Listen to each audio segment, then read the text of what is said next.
Obviously 2020 was one of the most difficult years of our lives as a collective. For myself personally, I went through a lot of growing, through a lot of pain, and I realized that there's nothing I can really do to avoid pain. I just have to be resilient. And I started finding tools and using the tools I already had to become more resilient. I found that what I really needed was my community and the people in my life who really love me and who really support me. And figuring out who that is also an important journey.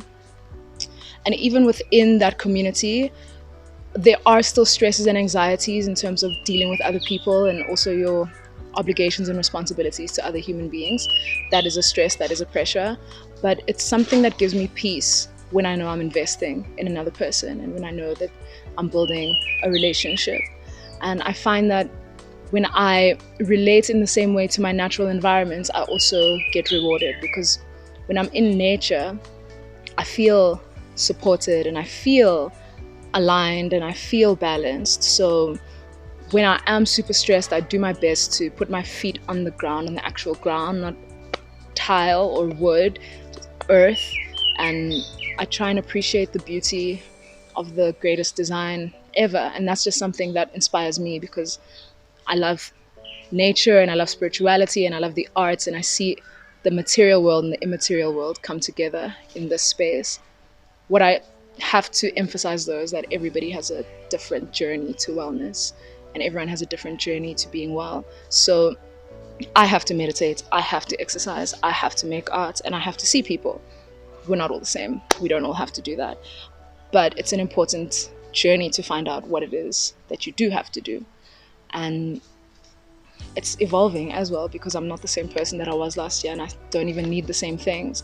So right now I'm happier than I've ever been, because I feel prepared for whatever is going to come.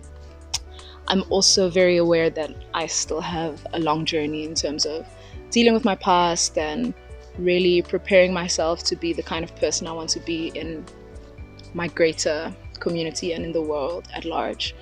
So yeah, happy and optimistic, also aware that pain and suffering continues in the world, so I can never really be at peace while that's going on.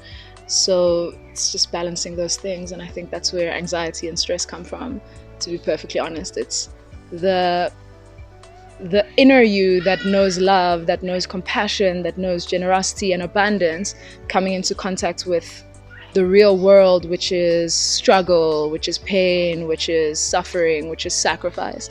And the relationship between those two things, I think that's the journey of being a person, of being in material form, dealing with this world and seeing through the illusion to the things that really matter.